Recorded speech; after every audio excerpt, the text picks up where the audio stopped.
नमस्कार। Last video में मैंने जो कक्षा 9 के आईएमपी सवालों का जो वीडियो बनाया था उसमें कई की कमेंट आई थी कि सर पद्धति शास्त्र की वीडियो बनाइए।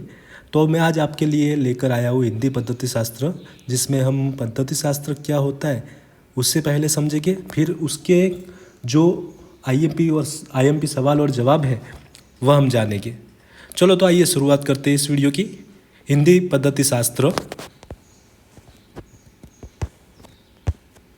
पहले हम समझते हैं कि टाट एग्जाम के लिए पद्धति शास्त्र के जो मुख्य बिंदु, ये पद्धति शास्त्र किन चीज़ों में काम आता है।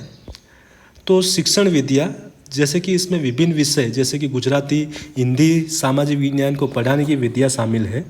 इसमें गद्य, कहानियाँ, निबंध और पद्य, कविताएं बढ़ाने की अलग अलग पद्धतियाँ जैसे कि कथेतर विधि, अर्थबोध विधि, अभिनय विधि शामिल है।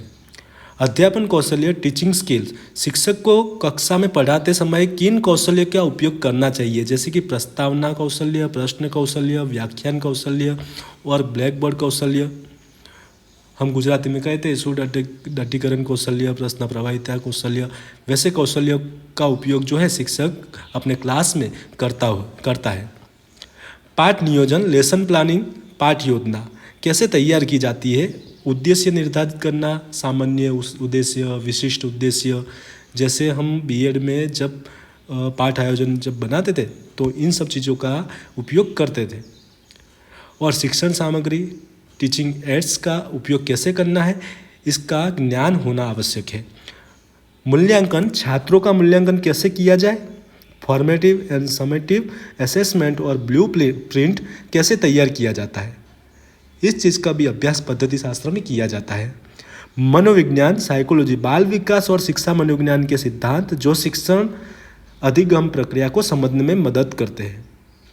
तो आइए अब हम शुरुआत करते हैं। हिंदी अध्यापन टाट एचएस वर्ष 2026 की जो आने वाली जो एग्ज़ाम है, एचएस का एग्ज़ाम तो हो चुका है प्रीलिम्स, लेकिन मेंस एग्ज़ाम में भी ये सवाल आपके बहुत काम आएंगे। टाट एस की जो एग्ज़ाम अभी बाकी है उसमें आपको ये सवाल बहुत ही ज़्यादा उपयोगी बनेंगे। तो चलो शुरू से शुरुआत करते हैं। सवाल नंबर 1 है कि पाठ आयोजन करते समय किसका उपयोग किया जाता है। तो पाठ आयोजन जब किया जाता है तब अरबड़ की जो पंचपदी है वह बहुत ही ज़्यादा विख्यात है। सवाल नंबर 2 है, इनमें से व्याकरण की पद्धति नहीं है। ऑप्शन मैंने लिखे नहीं है, लेकिन आपको ऑप्शन बता देता हूँ कि आगमन पद्धति, अक्षरबोध पद्धति, भाषा संसर्ग पद्धति और सूत्र पद्धति। तो जो जवाब है इसमें अक्षरबोध पद्धति आएगा सही उत्तर। सवाल नंबर 3, इंग्लैंड के बोर्ड ऑफ एजुकेशन ने व्याकरण के संबंध में क्या कहा है। तो व्याकरण कुछ और नहीं, केवल रत्ना की व्याख्या है, ऐसा इंग्लैंड के बोर्ड ऑफ एजुकेशन ने व्याकरण के संबंध में कहा है। अपने विचारों को बोलकर प्रकट करना, इस उद्देश्य के लिए कौन सा विशिष्ट उद्देश्य होगा। तो भाषा अनुकूलन, भाषा का प्रयोग करना सीखे। निम्नलिखित में से किस स्तर का संबंध भावात्मक पक्ष के उद्देश्य से नहीं है। तो अभिसंधान करना इसका सही जवाब आएगा। इसके ऑप्शन भी मैं आपको बता देता हूँ। जो 5वें नंबर का जो सवाल है उसमें ऑप्शन आएंगे अभिसंधान करना, अभिग्रहण करना, अनुक्रिया करना और मूल्यांकना। तो सही जवाब जो है अभिसंधान करना। सवाल नंबर 6, बेंजामिन ब्लूम के शैक्षिक उद्देश्यों का वर्गीकरण मानव के व्यक्तित्व के आधार पर कितने पक्षों में विभाजित किया गया है।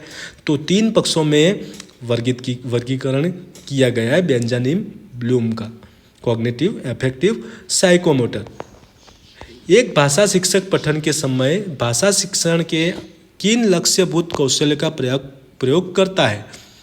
तो इसमें जो ऑप्शन है वो ऑप्शन है कि आरोह अवरोह के साथ पठन एवं उच्चारण, श्रवण एवं पठन और उपरोक्त सभी। तो इसका सही जवाब जो है उपरोक्त सभी, आरोह अवरोह के साथ पठन एवं उच्चारण, ग्रहण एवं पठन, ये सभी जवाब आएंगे। सवाल नंबर 8, छात्रों की भाषाकीय क्षमताओं के आकलन के लिए सर्वाधिक सहायक है। तो छात्रों की परस्पर अनौपचारिक बातचीत सहायक है। सवाल नंबर 9, विभिन्न अर्थों में सांकेतिक शब्द समूह की भाषा है जिसके द्वारा हम अपने मनोभाव दूसरे के प्रति सरलता से प्रकट करते हैं। यह परिभाषा जो है डॉक्टर श्याम सुंदर दास ने दी है। निम्नलिखित में से कौन सा विराम का प्रकार नहीं है? तो उपदेशक जो है वो विराम का प्रकार नहीं है। इसके ऑप्शन जो है वह भी जान लेते हैं हम। तो निर्देशक, उपदेशक, लाघव और विवरण। तो सही जवाब जो है उपदेशक आएगा। सवाल नंबर 11, निबंध का शाब्दिक अर्थ क्या है? तो बांधना निबंध का शाब्दिक अर्थ है। सवाल नंबर 12, भाषा कोई पैतृक संपत्ति नहीं है किंतु क्या है? भाषा एक अर्जित संपत्ति है जिसे हमें प्राप्त करना होता है। सवाल नंबर 13, डॉक्टर राधाकृष्ण के अनुसार शिक्षा देना शिक्षक के लिए बन जाता है धर्म। इसका सही जवाब है। आधुनिक युग में साहित्य का विकास किसके कारण हुआ है? तो गद्य के कारण आधुनिक युग में साहित्य का विकास हुआ है। विद्यार्थी विषय की परिभाषा जाने, यह किससे संबंधित है? इसके ऑप्शन भी हम जान लेते हैं। तो इसके ऑप्शन है सामान्य उद्देश्य, विशिष्ट उद्देश्य, अपेक्षित वर्तन परिवर्तन या फिर अध्ययन प्रवृत्ति। तो सही जवाब आएगा विशिष्ट उद्देश्य। सवाल नंबर 16, भाषा कौशलों को किन विभागों में विभाजित किया जाता है? तो भाव ग्रहण और आत्म प्रकाशन। सवाल नंबर 17, वाचन के प्रकार।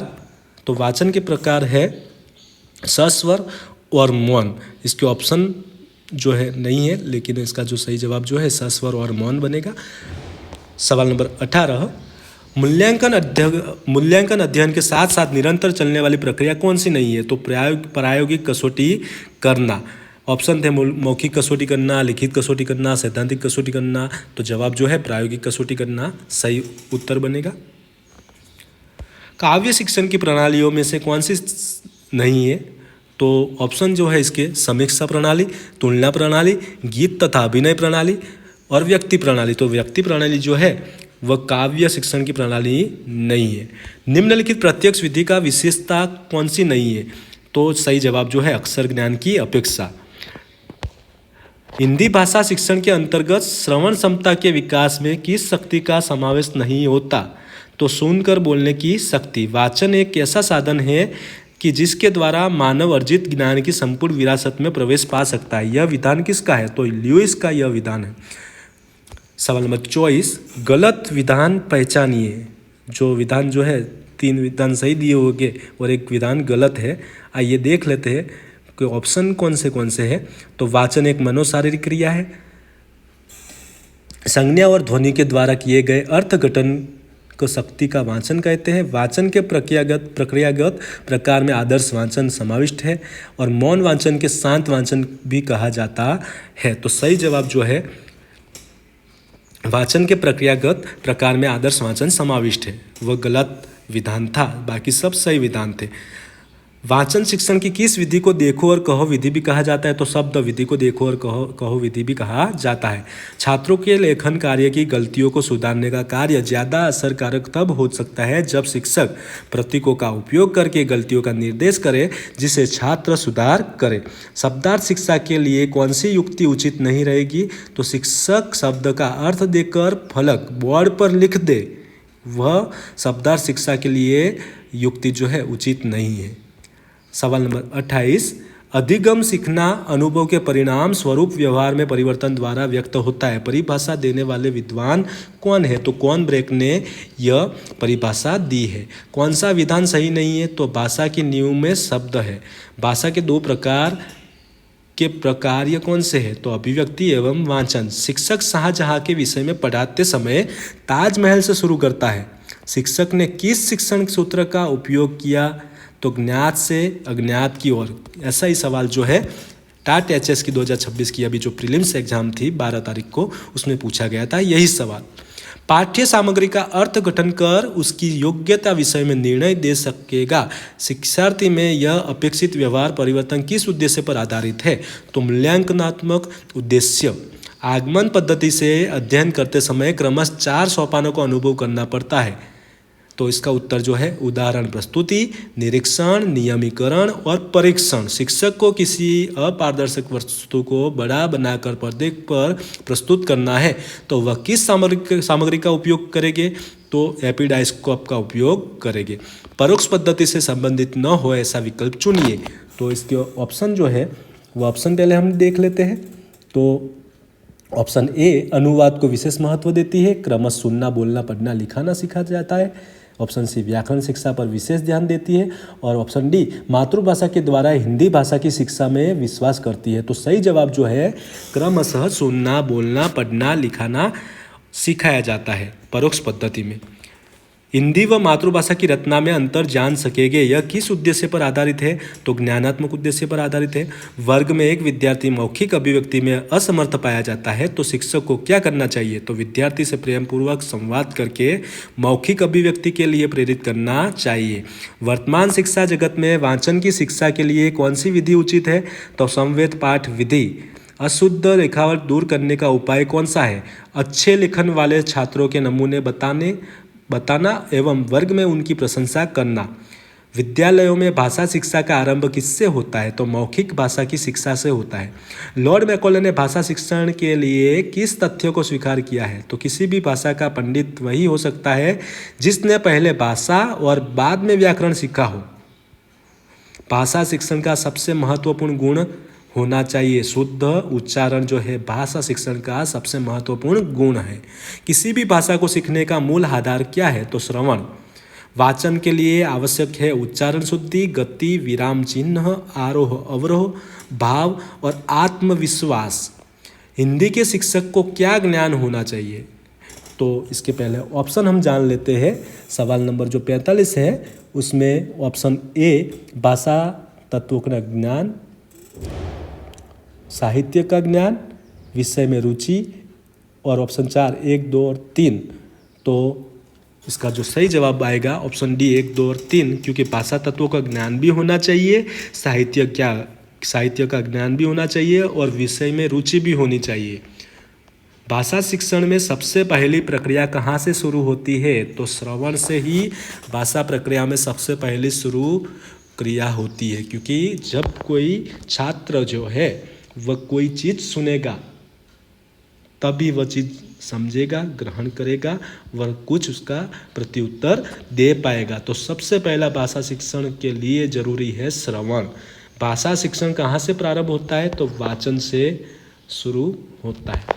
व्याकरण शिक्षण का आरंभ किससे द्वारा होना चाहिए? तो वाक्य द्वारा।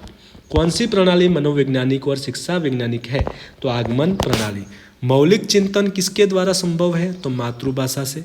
छात्रों में वर्तनी संबंधी त्रुटियों को शुद्ध कराने के उपाय है शुद्ध उच्चारण, लिपि की पूर्ण जानकारी, व्याकरण का समुचित स्थान।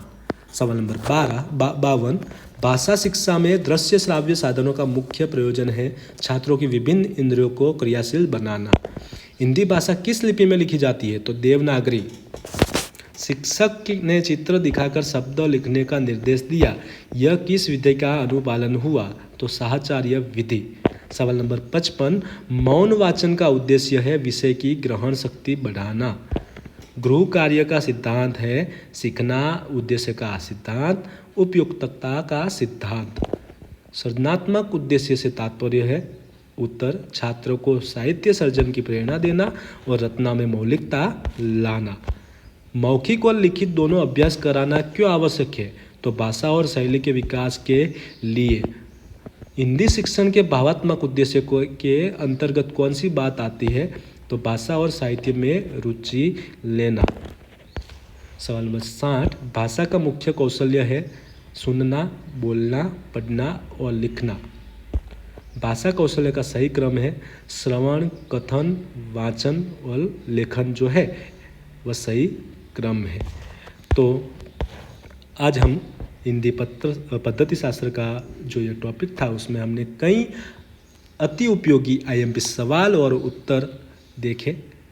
आप सभी का बहुत बहुत धन्यवाद। आपने जो लास्ट लेक्चर में आपने जो पेशकश रखी थी कमेंट्स में कई छात्रों ने, और वही चीज़ को ध्यान में रखते हुए मैंने यह वीडियो बनाया था।